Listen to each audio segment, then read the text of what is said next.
Bonjour, ici Christelle, bienvenue à un autre cours de Crochet 101. Donc aujourd'hui, on va voir la chaîne, qui est aussi appelée maille en l'air en français. En anglais, on utilise juste chain à la fois quand on parle d'un début, comme la chaîne qui est généralement utilisée en début, et maille en l'air qui va être utilisée en plein milieu d'une création. Donc, assez simple comme point, c'est un point qui sert de départ, mais qui peut aussi créer des fantaisies au travers de votre création, donc qui va permettre à ce moment-là soit de faire des ouvertures, des trous, ou permettre de faire des points un peu plus complexes. C'est aussi un point qui est utilisé en début de rang pour pouvoir donner un look si vous devez faire par exemple des demi-brides ou des brides, beaucoup de mailles en l'air qui vont être utilisées à ce moment-là pour permettre à ce moment-là que vous tourniez votre ouvrage. Donc, pour commencer, on va tout simplement créer une boucle. Je vais vous montrer à plat au début un peu qu'est-ce qu'on essaie de recréer. Donc, tout simplement créer une boucle, comme ceci. Donc, on a le fil qui passe par-dessus. On vient remettre la boucle par-dessus le fil qui se rend à la balle. Et ce fil-là, dans le fond, on va essayer de le passer au travers de la boucle. En tenant tout le bout du fil, on va créer un espèce de petit nœud qui est coulant après le fil. Donc ici, j'ai une partie qui est nœud et ici, j'ai une partie qui bouge. Donc on peut rétrécir ou agrandir le cercle. Donc je vais le refaire. Donc on a notre fil à plat comme ça. On vient créer une boucle.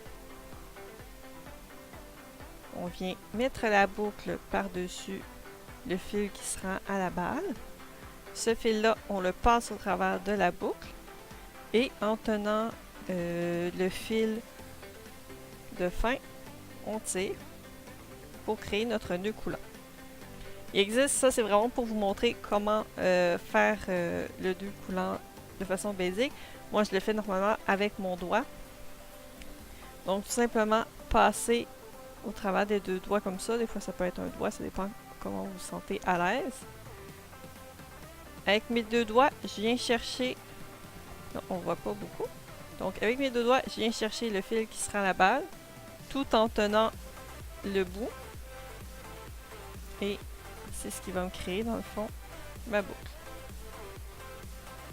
On recommence avec juste un doigt, l'avoir plus petit, puisqu'il crée moins de pertes au niveau du fil.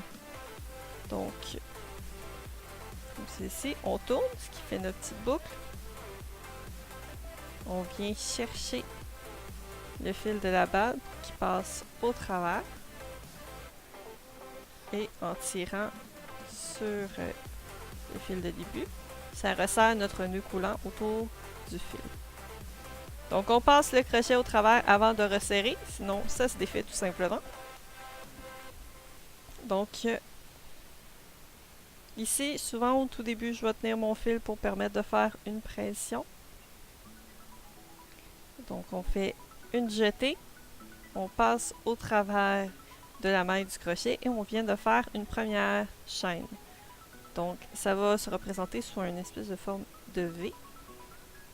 Donc on peut en faire vraiment, tout dépendamment, il y a certains patrons qui vont vous dire d'en faire 10, il y en a qui vous demandent d'en faire 5. Des fois c'est juste 2. Ça dépend vraiment qu'est-ce que vous êtes en train de faire. Il n'y a pas de limite. Si vous êtes en train de faire une couverture, il y a de bonnes chances que vous ayez 75 mailles à faire. J'ai déjà eu à faire 150 mailles. C'est extrêmement long à compter. D'où pourquoi des fois un petit marqueur de tricot peut vous aider, comme ceci, à compter vos mailles. Donc c'est simple, c'est tout simple. C'est vraiment une jetée. On passe au travers de celle qui est sur de la boucle qui est sur le crochet.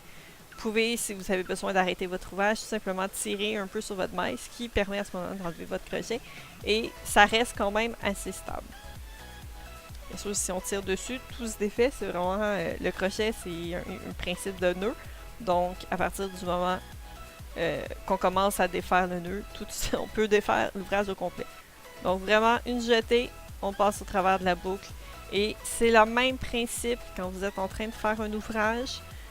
Si vous avez besoin de faire une chaîne, ben c'est tout simplement d'où vous êtes, sur le point que vous êtes. Un coup, vous avez terminé le point d'avant.